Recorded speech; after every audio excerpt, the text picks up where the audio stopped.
of Christian colonization and of the transmuting of the stories into Christian imagery, and then and then also the using of the stories for nationalist aims in the Tudor period, and then again in the 19th century. It's all there, and it all comes knocking, and that's why I'm continuing to do it, because you can't leave anything out. Anything you exile, in my experience, is gains power, comes back, and will haunt you. So just inviting all of the specters to the table in this practice, and not shying away from them.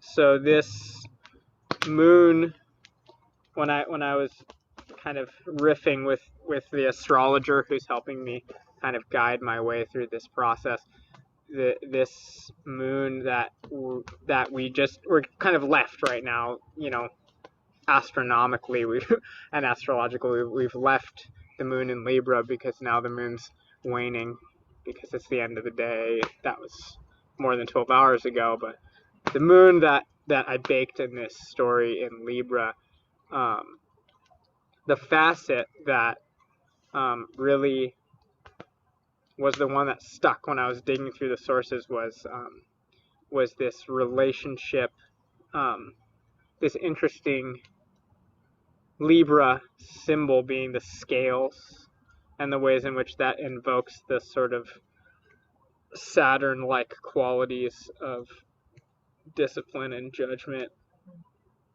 but then also the I have to be on my P's and Q's because I have an astrologer sitting across the circle from me, which is so good. Exactly. And and that there's also a Venusian quality. There's like there's the poetry and the beauty and the magic that going on in the spheres right now.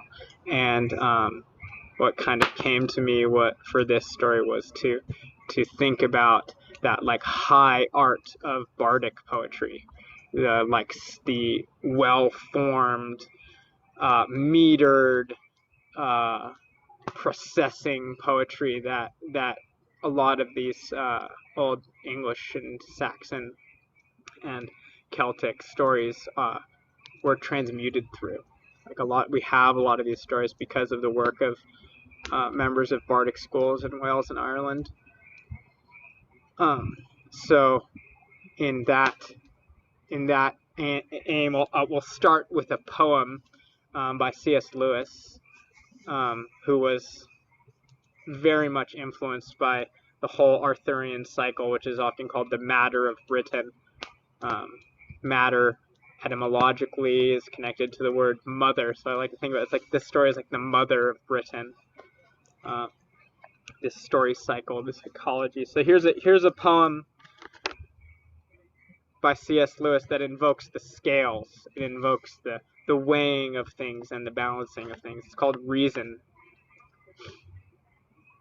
Set on the soul's acropolis, the reason stands, a virgin armed, commercing with celestial light, and he who sins against her has defiled his own virginity.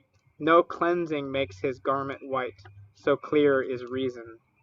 But how dark imagining, warm, dark, obscure, and infinite, daughter of night. Dark is her brow, the beauty of her eyes with sleep is loaded, and her pains are long, and her delight. Tempt not Athene, wound not in her fertile pains Demeter, nor rebel against her mother right. Oh, who will reconcile in me both maid and mother, who make in me a concord of the depth and height, who make imagination's dim exploring touch ever report the same as intellectual sight?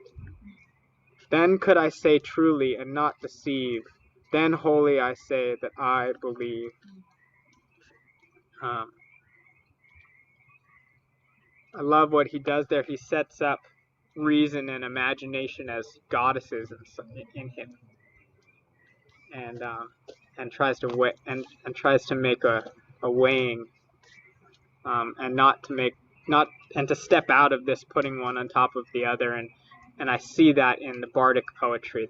And you'll see in this story, that's part of where we're going to go, is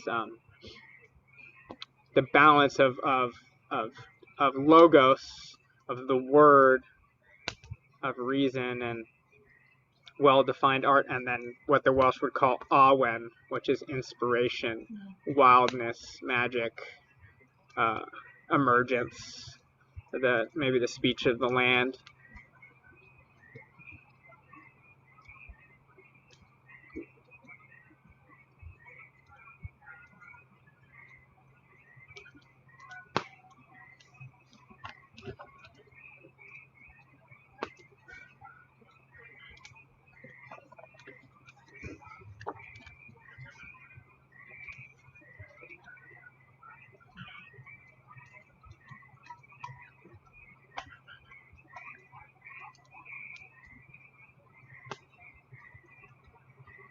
And so, as to weave us a little bit closer to the story, right? We're talking about the power of poetry, and I think poetry in modernity gets this sense of like it's just this kind of romantic thing. It has no power in the world. It doesn't do anything, and as I've really like delved into the sources and read more and more, the poet, the bard, and the storyteller,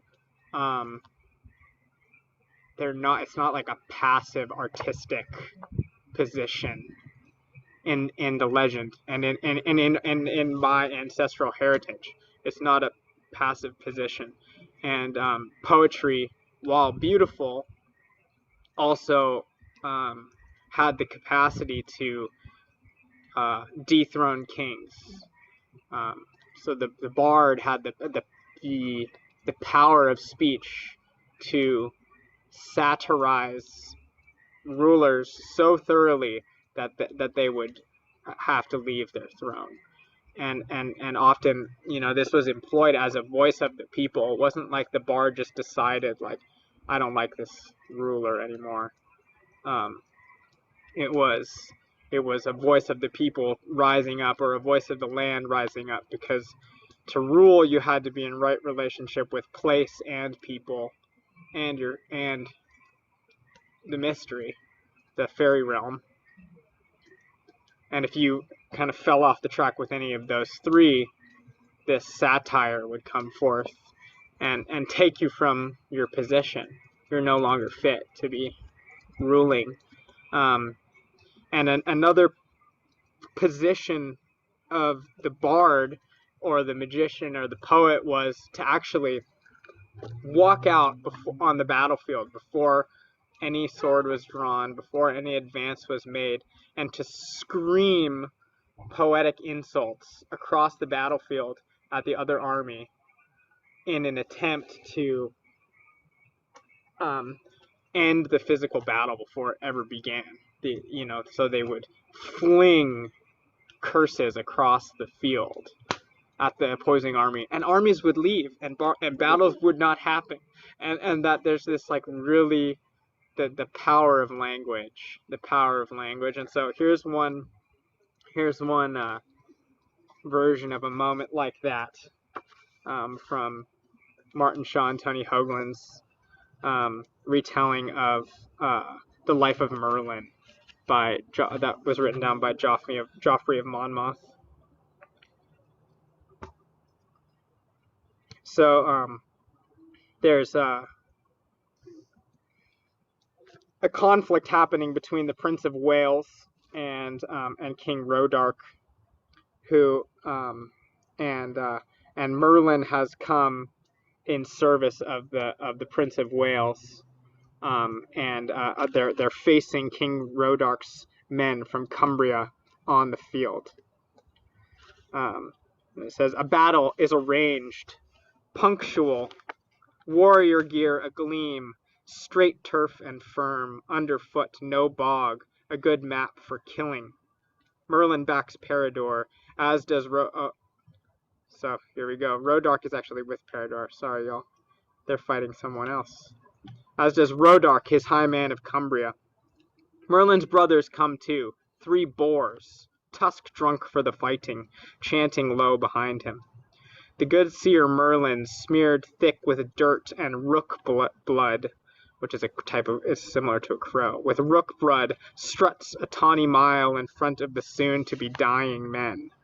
He wants to raise a hailstorm in their souls. He calls out to the enemy, "May your hearts rip like bursting cliffs. May shit fill your veins. May your cocks shrivel. May your balls be lumped coal that never sires. May your bowels cluck with terror at the sight of we Western men, we handsome destroyers. May your eyes be as milk, and battle blindness descend, leading you to the red pasture of Welsh blades. May you feel good horror at our bastard strength and our hoof power. May our anvil bludgeon loosen your feeble brain mush as compost for our noble soil. Have at them." Says, "This dark father, Merlin, hurls dark speech like warfare, and all his loving sons charge the field. 3 brothers of Merlin, electrified by speech, seek the field's deepest trouble, to be witness aflamed by their men." So poetry is not passive. Poetry does all the work for them. Poetry is not passive. And that's been one of the great gifts of the study that I've been doing this whole year and this month in particular. That these stories aren't passive. The poetry is not passive. So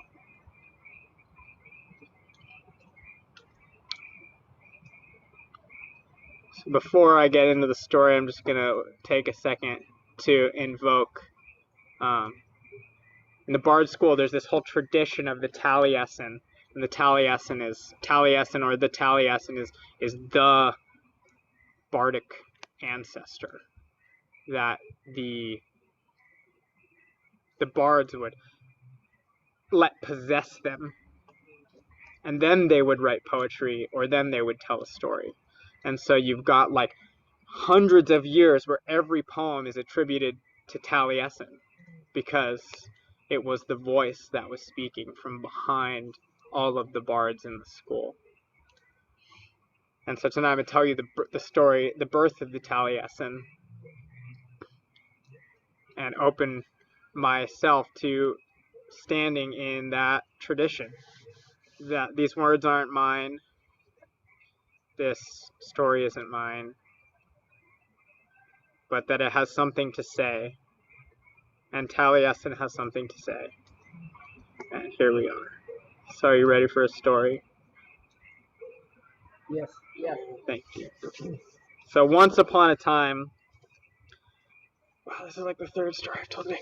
Once upon a time, once before time, once when time twinkled like stars instead of ticked like seconds on a clock, once when time waltzed instead of marched in a military lockstep, once when time was like a river instead of a flying arrow, once in a time like ours and vastly different, once in a time like that, on an island out in the North Atlantic Sea, surrounded always by 9 waves, the 9th one being called the Ram, once in an island like that, there was a small hut.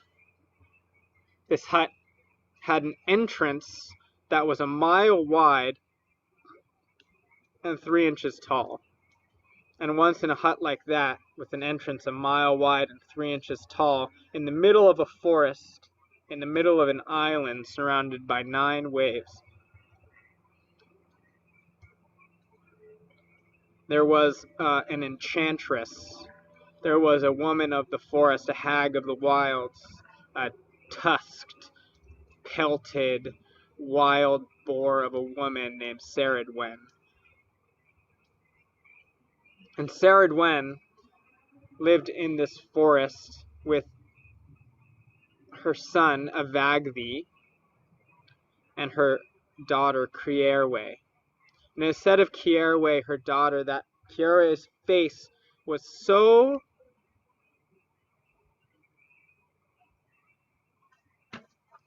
pristinely carved that you would swear you saw an angel when you saw her, and that she was so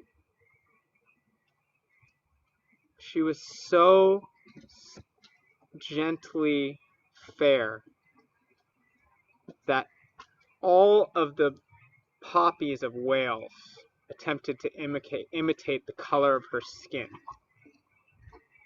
And some of them blush pink to this day with their embarrassment at not being able to match perfectly the color of Cierwe's skin. And in all of the ways that Cierwe was beautiful, their third brother, Morvan, was hideous and monstrous. And it is said that at the last battle at Cam Lan, when Arthur died, not a single person would come within a sword's distance of Morvan, for they swore that there was a demon on the field, and ran in concentric rings away from his wake on the battlefield.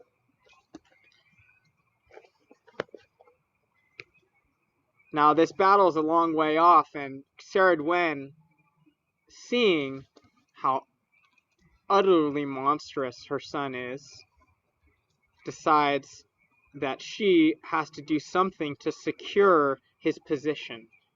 And in this time of Arthur, this high honor is a high honor to go and be a part of Camelot. And Ceridwen, this hag of the woods, wants Morvan to be able to go to Camelot and join the Round Table, and so she decides to brew him a potion in her great cauldron that would give him instant and magical knowledge of all things, past, present, and future.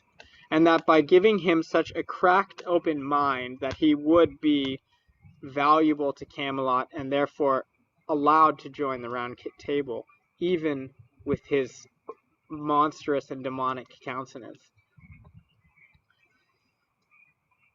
And so it is said that Ceridwen was a master, was a deep student of the Virgilian arts and knew all of the courses of the stars and the courses of the sun and the planets, knew the secret medicines of every plant, spoke all of the languages of the forest.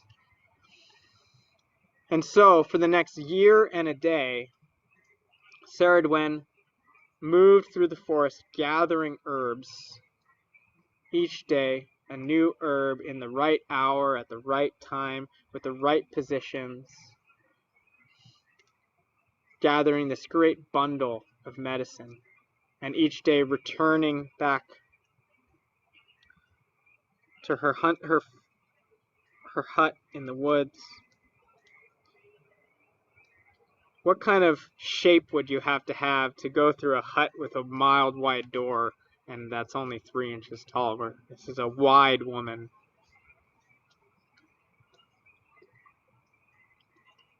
And she returns each day to her hut, and there a great cauldron, silver, bakes over a fire tended by a man. And this man, is said that he could not see with his eyes, but he could see with his hands, and he fed in that eyeless sight the fire every day for a year and a day. while Ceridwen dropped her herbs into the cauldron. The same heat, so it bubbled just the right amount for a year and a day. And with them was a boy from the next village. His name was Gwilym Bach. And Gwilym Bach stirred the cauldron.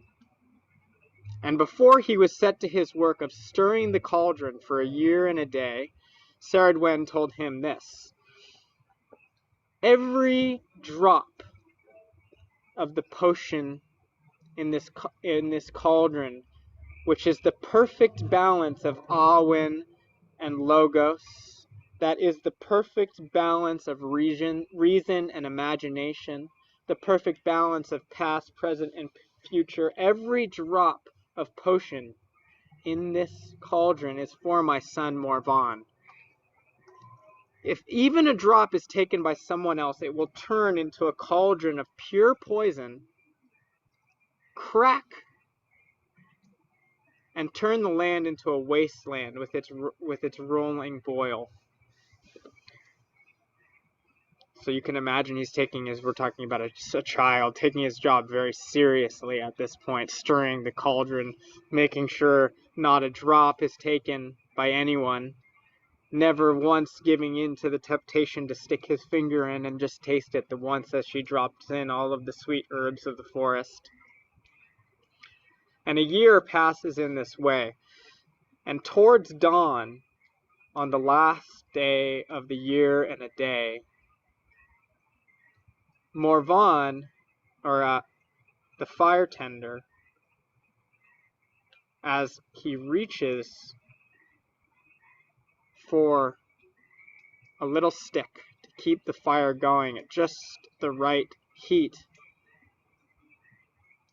Sometimes our hands just do this and it grabs something bigger, a large oak log, and he throws it into the fire. And the fire begins to roar magically. It doesn't need any time like our terrestrial fires here. It just begins to roar magically into great leaping flames. And the cauldron begins to bubble and boil and bake, and drops are flying everywhere. And Gwilym is stirring and stirring and stirring, and he's been told that he can't stop. And 3 drops of the potion of perfect Awen from the cauldron of Ceridwen drop onto the finger of Gwilym Bach, on his little thumb. And I don't know how many times you got burned as a child, but I certainly burnt myself. And he popped his thumb into his mouth to stop the burning, where the sweet juice of the cauldron was boiling his skin. Popped it into his mouth. Maybe he pushed up onto his palate and got a little release. And the 3 drops of like quicksilver mercury slid down Gwilym's throat, into his child body. And something absolutely incredible happened to him. His mind soared on eagle wings up out of his body and stood in the air, looking out in all directions, peering at time forward and back and slantwise, seeing everything that could happen and would happen and has happened all at once, peering out over the cosmos and the chaosmos, as James Joyce would say, and apprehending it with perfect precision.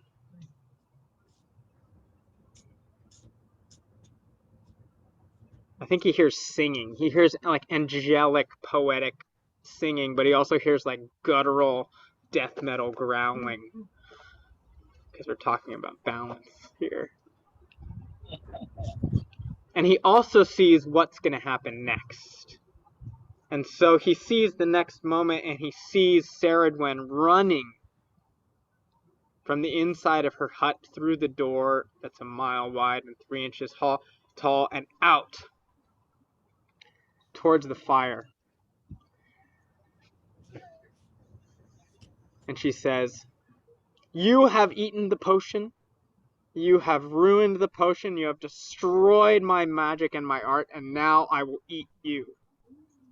As her jaws snap, her tusked jaws are snapping, and he runs.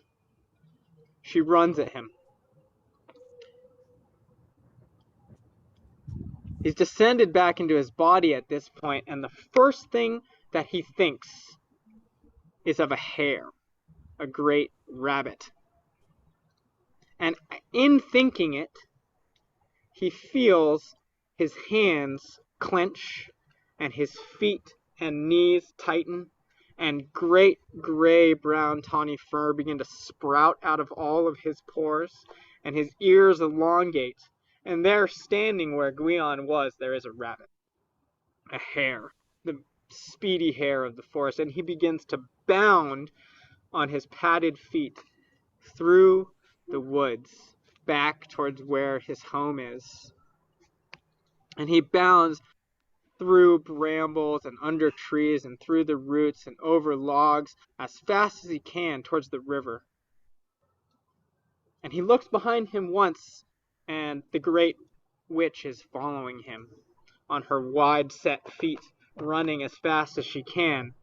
And the next time he looks, he hears it and smells it before he sees it. There is a great hound with slobbering jaw and sweating fur. Well, dogs don't sweat. It's lapping, and it's got that smell of wet dog, but it's not sweating, following him through the forest at full speed. And hares are fast, but bloodhounds are faster, and it's on the scent, and so it chases Gwilym up and down through the wood. And just as the hound's jaws are about to snap tight on the hare's throat, Gwilym thinks again, and he thinks this time of a great fish. And they're just in sight of the river. He's got where he was trying to go, and he thinks as hard as he can of the salmon, and leaps into the air over the raging torrent of the river.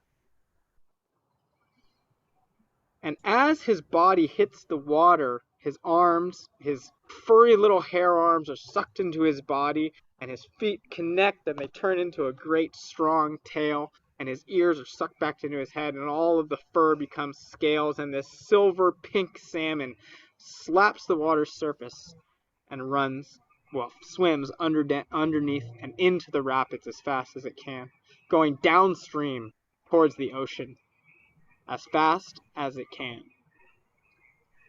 Well, you might guess that the hound reaches the edge of the water and lets out a bellowing howl and leaps into the water, but when its body hits the water, it's no longer a hound, but an otter.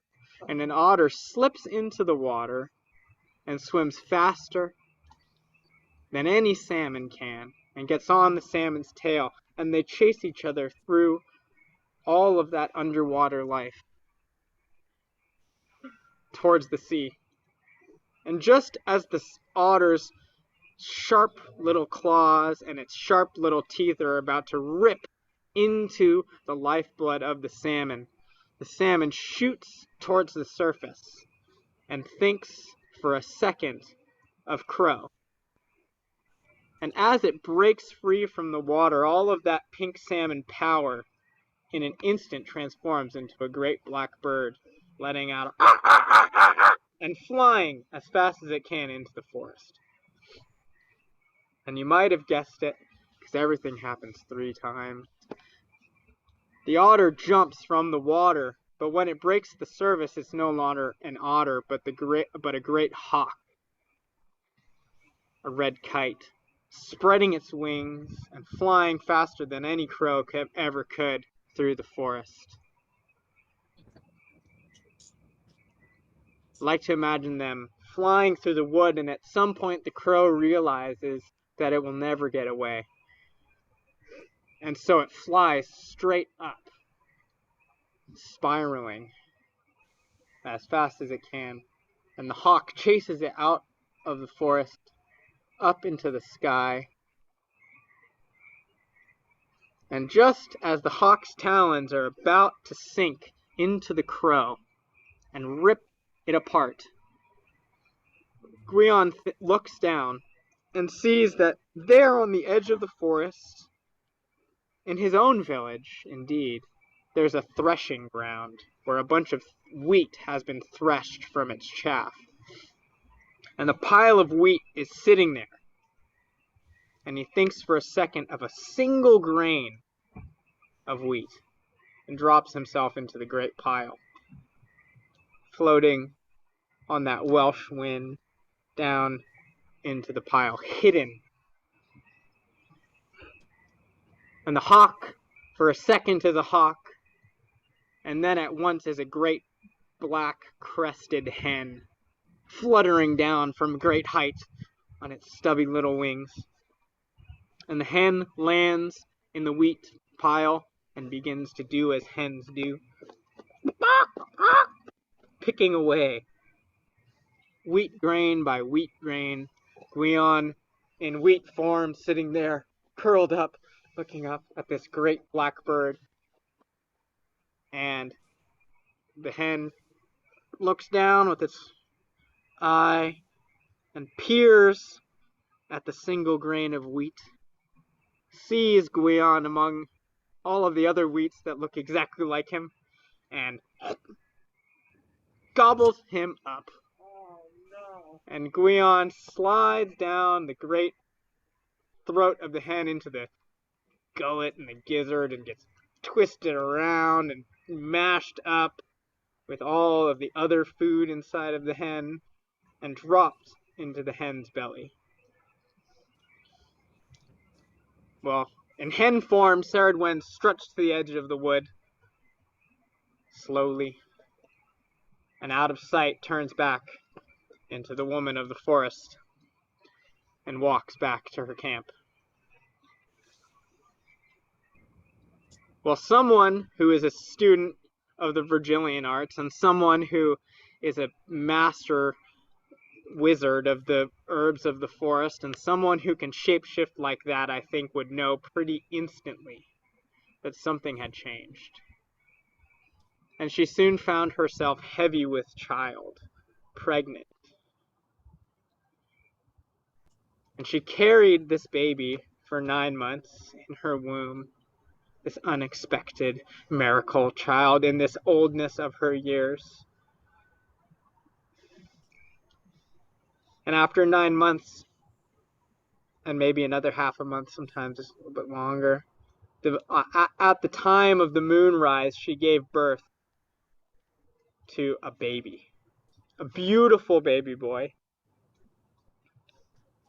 And peering down at this beautiful baby that she knew, just like she knew she was pregnant, had to be Gwilym,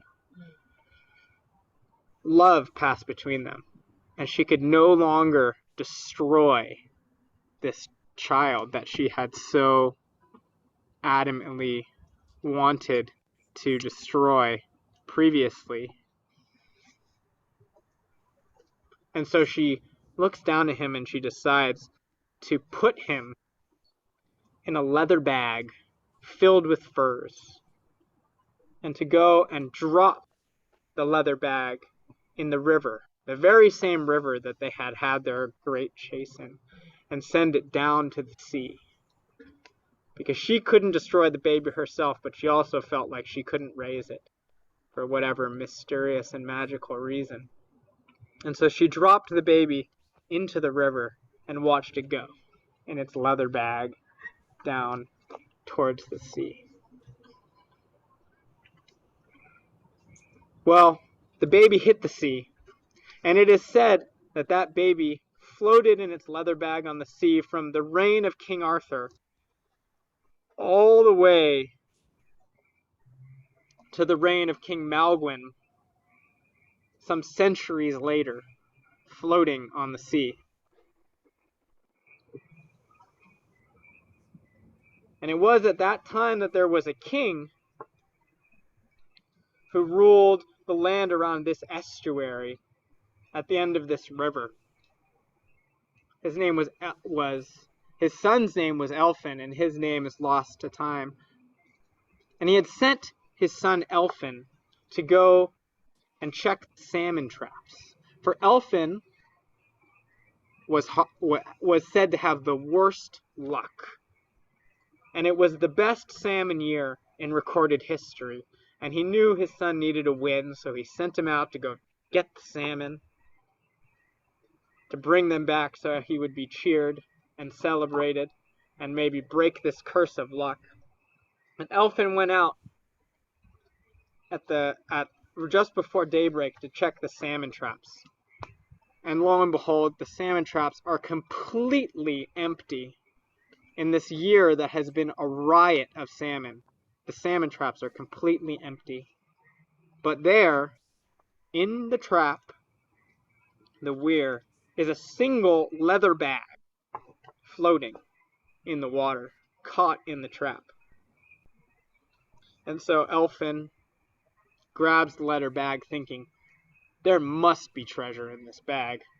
What else would be in a bag before sunrise in a salmon year where there's no salmon? There must be magic. This must be treasure. And so he grabs the leather bag and feels the small squirming in the bag as he grabs it and lifts it and returns it to shore, untying the thongs and opening it. And he first is not met with the sight of a beautiful child's face, but instead met with blinding light emanating from the forehead of this child. And he says, Taliesin, which means the shining brow. And he names the child Taliesin. That's what they wanted to name Rowan. And Taliesin, Elphin takes Taliesin home, hidden behind his back, because he knows he's not bringing what everyone wanted him to bring. And he walks in and his father says, so how's the salmon? Did you bring them? I hope that you've got a cart behind you filled. And he says, well, I have no salmon, but I have this child, this shining child. And the father says,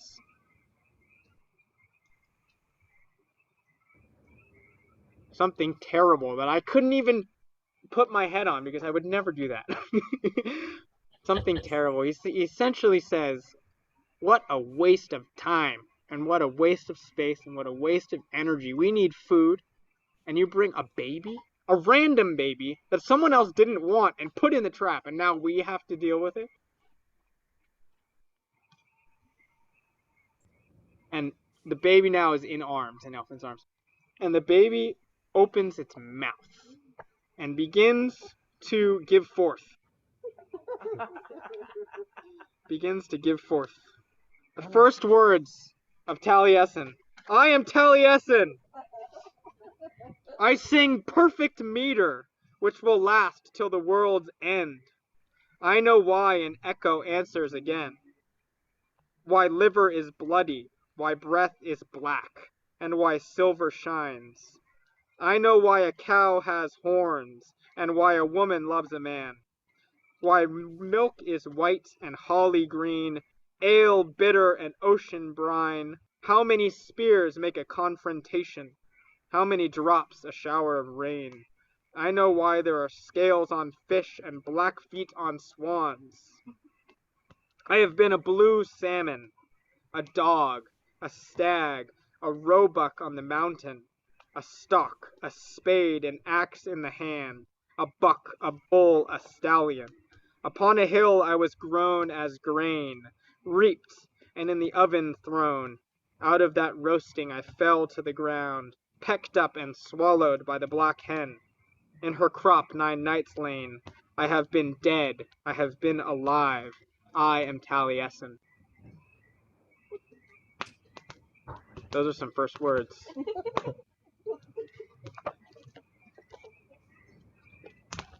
Well, you can imagine.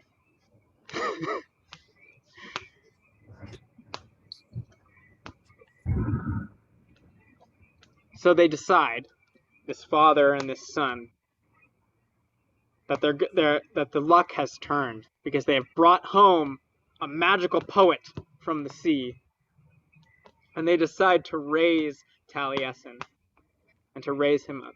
And Taliesin has an incredible boyhood, an incredible adolescence, and then goes on to indeed become the greatest poet in the history of the island. And his songs and praises are sung to this day, and his stories are told around fires like this all over the world. And maybe if you listen closely, his voice is still talking through some word and some way and some song. And that is the end of that story.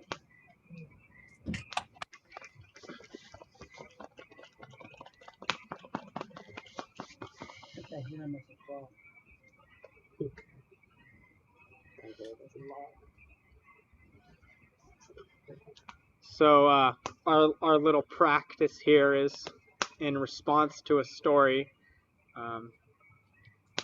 which is like food in a different way than bread is food. That in response that we feed the story back, and the way that we do it is to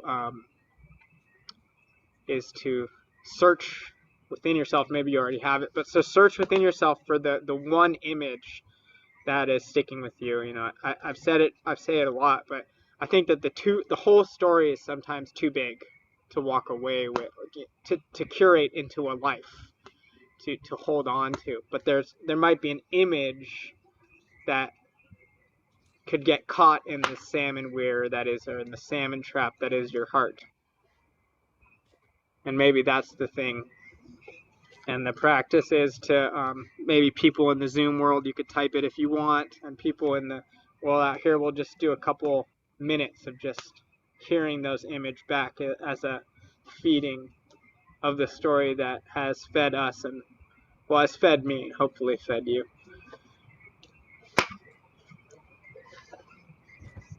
Image of a leaping salmon lapping the water as they dive in. The image of the boiling sweet potion on his ground, and then being inserted into impregnating his brain, impregnating his mind, his very being.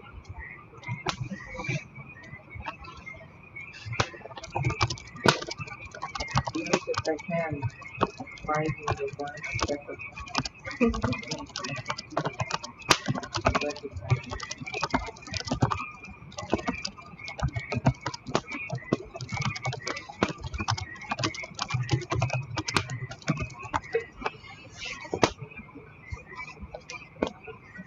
I'm with kind of the same thing with Una, that the thing that burns us can become a magical, transformative experience. Feels with everything going just fine until literally the left. Putting him in a pouch of furs for thousands of years. What's that, Sean? Putting him in a pouch of furs for thousands of years.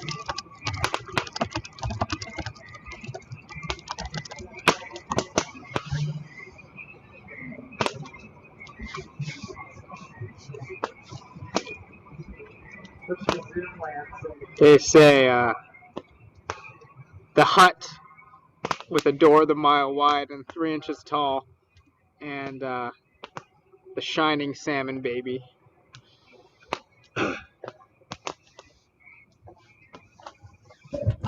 Sarah's been looking upon the baby.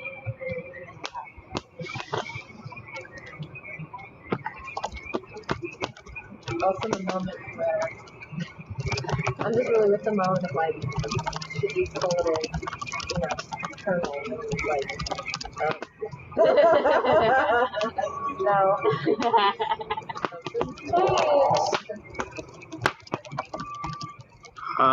Someone says the hen eating the germ boy, and the light from the forehead.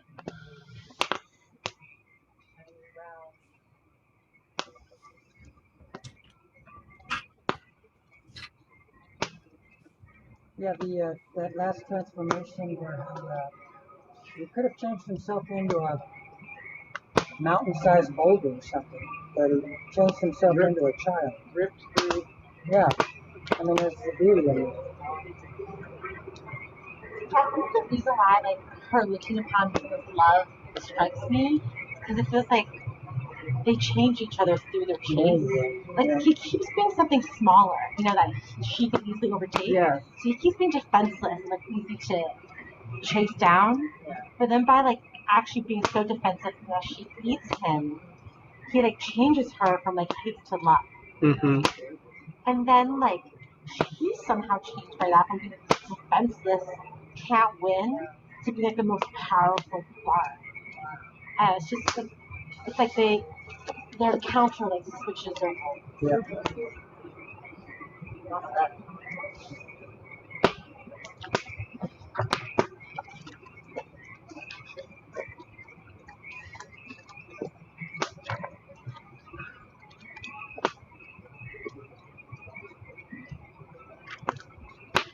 The one that I've never said before, I just said after the story, that's with me, is with the salmon weir of your heart, the salmon trap of the heart. That's when I'm with.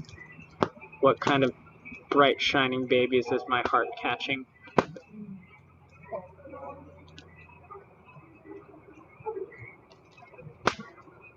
Well, and then there's the idea that the person that finds that trap is someone who's been successful at nothing else.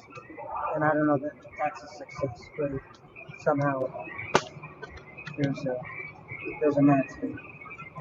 Mm-hmm.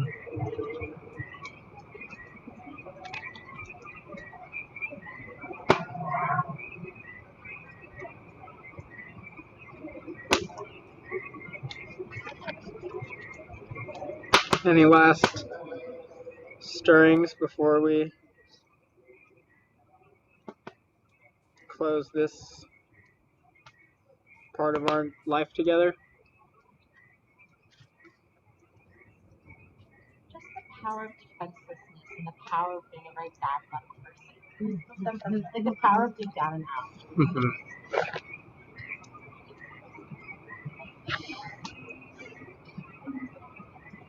So here's to close us out, a 17th century Irish poem that I've never read before, but it's called "Who Will Buy a Poem?" so it feels apt. I ask you, who will buy a poem stuffed full of sages' learning? Won't anyone take a noble poem that would make them immortal? Close-knit as a riddle, true as the law, my poem is, but I have trudged from cross to cross of every marketplace in Munster, and it has brought me no profit. A groat would be a feeble exchange, but no man or woman has offered me that.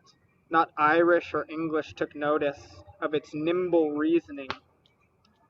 This is not an art I can profit from, but it's hard that it should die out. Yet I am coming to believe there's more dignity in making combs to sell at market than poetry. The great ones, like Cork of Castle, they were no hoarders. They rewarded their poets with cattle and gold. It is in vain, this quest I'm on. I am a trading ship that has lost its freight. It is in vain, this quest I'm on. I'm a trading ship that's lost its freight.